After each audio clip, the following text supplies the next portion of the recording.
یعنی توہین عدالت کیا ہے، ہتک عزت. دیکھیں ہتک عزت کیا ہوتا ہے؟ وہاں کے لوگ اٹھتے ہیں کہ اس نے میری توہین کی. ایک انسان کی توہین کا وہاں پہ قانون موجود ہے. ہتک عزت کے جو لاز ہیں پاکستان میں بھی وہاں سے ہی آیا، اللہ حدیت عرفی جس کو کہتے ہیں. ہتک عزت کے پوری دنیا میں قوانین موجود ہیں. توہین عدالت کے پوری دنیا میں قوانین موجود ہیں. توہین اداروں کے قوانین موجود ہیں. آپ آرمی کی توہین کر سکتے ہیں، آپ کسی انسٹیٹیوشن کی توہین کر سکتے ہیں دستور کی.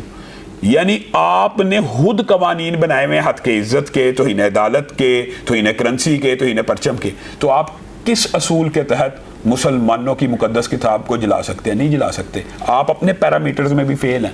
آپ نے جو پیرامیٹرز بنائے ہیں اخلاقیات کے، آپ اس میں بھی ناکام اور فیل ہو گئے، اور آپ نے اپنے حسد کا، بغض کا اعلان کر دیا. جس طرح فرانس نے مسلمانوں کے خلاف اعلانیہ طبل جنگ بجایا تھا، رسول اللہ صلی اللہ علیہ وسلم کو حقوں کو چھاپنے والے کو پروٹیکشن دے کے، اسی طرح سویڈن نے بھی اس کے نقش قدم کے اوپر چلتے ہوئے طبل جنگ بجا دیا ہوا ہے.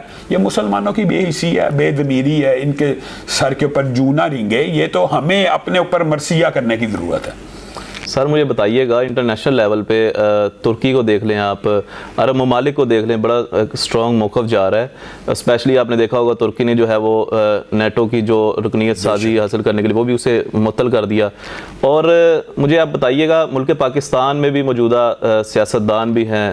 اچھا یہاں پہ ایز اے مسلمان وہ جو ہے وہ اس پہ کر لیتے ہیں کہ جناب ہمیں افسوس ہوا ہے، ٹھیک ہے آپ کو یہ نہیں کرنا چاہیے تھا. ایز اے مسلمان حکمران یہاں پہ جو پاکستان میں موجود ہیں وہ کیا کر رہے ہیں؟ گزشتہ آپ نے دنوں میں دیکھا ہوگا کہ مطلب جب کسی سیاستدان کی اپنی دور حکومت ہوتی ہے تو وہ نہ تو سفیر کو پاکستان سے بھیجنے کی بات کرتا ہے، نہ اپنا سفیر واپس بلاتا ہے. لیکن جیسے ہی ان کی حکومتیں جاتی ہیں تو ان کے اندر وہ مسلمانیت بھی جاگ جاتی ہے، جذبہ ایمانی بھی جاگ جاتی ہے. پھر ان سے بڑا عاشق رسول بھی کوئی نہیں ہوتا، پھر ان سے بڑا ریاست مدینہ کا دعوے دار بھی کوئی نہیں ہوتا.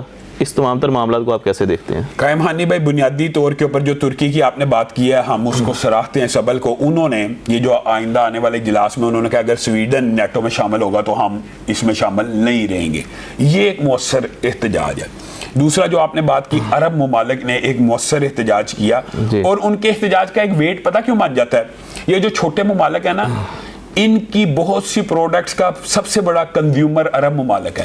پاکستان میں بھی ان کی پروڈکٹس آتی ہوں گی، لامحالہ ہمیں ان کو بھی پروب کرنا چاہیے. جو آپ کے سوال کا دوسرا حصہ ہے کہ پاکستانی حکمران جو ہیں وہ کیا کریں اور وہ کیا کرتے آئے ہیں ایز اے مسلم حکمران. یہ میں آپ کو ایک بات بتاؤں، یہ بڑے دکھ اور افسوس کی بات ہے کہ جب وہ حکومت میں ہوتے ہیں تب وہ کہتے ہیں ان کا بائیکاٹ نہیں کرنا چاہیے، ان کے بائیکاٹ سے ہمیں نقصان ہوگا. جب وہ اپوزیشن میں ہوتے ہیں وہ کہتے ہیں ان کا بائیکاٹ کرنا چاہیے. اور اس سے بھی بڑے دکھ کی بات بتاؤں، ایک حکمران کی اگر توہین ہو جائے، مثلا شہباز شریف صاحب کی توہین ہوگی تو پوری پی ٹی آئی کو چاہے اندر کر دو.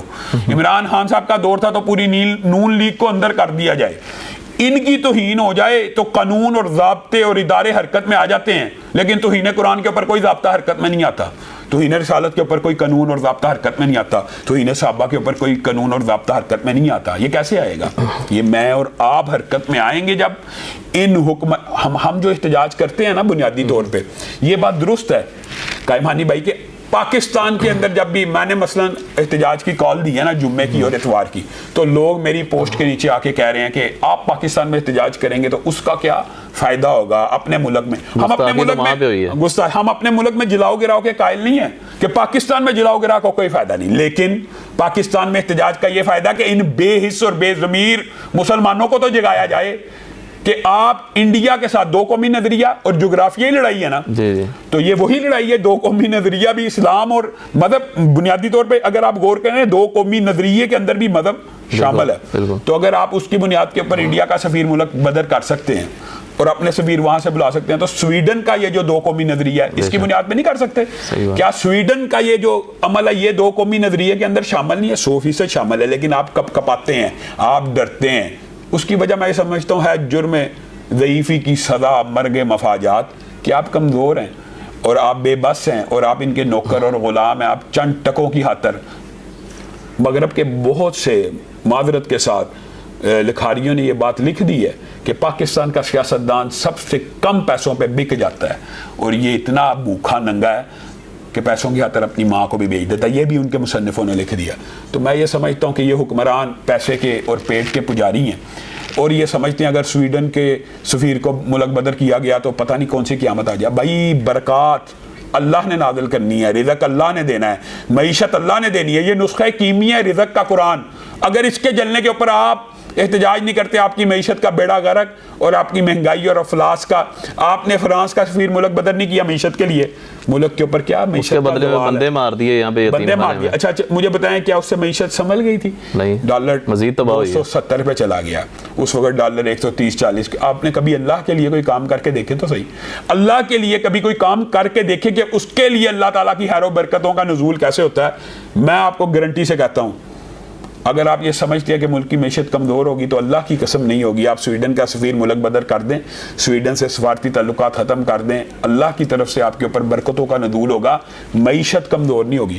اور میں یہ سمجھتا ہوں, چلیں اگر آپ یہ سمجھتے ہیں کہ میرے اکیلے کے کر دینے سے کچھ نہیں ہوگا, میں شہباز شریف صاحب سے کہتا ہوں اگر آپ یہ سمجھتے ہیں کہ آپ کے اکیلے سے کچھ نہیں ہوگا, آپ مسلم امہ میں اپنے دوستوں کا بلاک ہی بنا لیں, مل کے بائیکاٹ کی بات کر لیں, مل کے آواز اٹھا لیں, مل کے کوئی پلاننگ کر لیں, کچھ تو کریں, کچھ تو کریں. اگر ابھی بھی آپ کے اوپر اور آپ کے ضمیر کے اوپر, آپ وہی ہیں شہباز شریف صاحب جو عمران خان کے دور میں کہتے تھے فرانس کا سفیر ملک بدر کر دیا جائے اور یہ ہو گیا. ابھی شیخ رشید صاحب بھی کہہ رہے ہیں ان کی دور حکومت میں, اب ان کے دور حکومت میں عمران خان صاحب کہہ رہے ہیں, جنہوں نے اپنے دور حکومت میں فرانس کے سفیر کو ڈیفینڈ کیا, آج وہ کہہ رہے ہیں ملک بدر کیا جائے.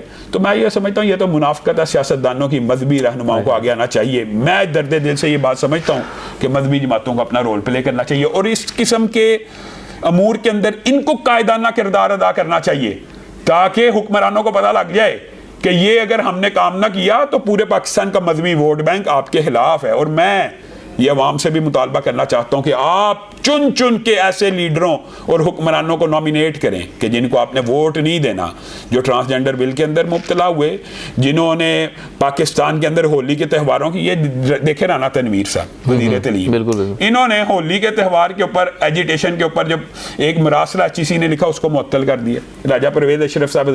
تو ہمیں مل جل کے مذہبی جماعتوں کو یہ کردار ادا کرنا پڑے گا کہ ان حکمرانوں کو, ان نمائندوں کو ٹارگٹ کیا جائے جو اسلام دشمنی میں آگے. بہت شکریہ جی. ہمارے ساتھ علامہ ہشام الہی ظہیر صاحب موجود تھے. سویڈن میں ہونے والی قرآن پاک کی بے حرمتی پر ان کا موقف لیا. آپ بھی اپنی رائے کا اظہار کیجیے اور اپنے میزبان امان اللہ قائم خانی اور علامہ ہشام الہی ظہیر صاحب کو دیجیے گا اجازت. اللہ نگہبان. پاکستان زندہ باد, اسلام زندہ باد, پاک فوج پائندہ باد.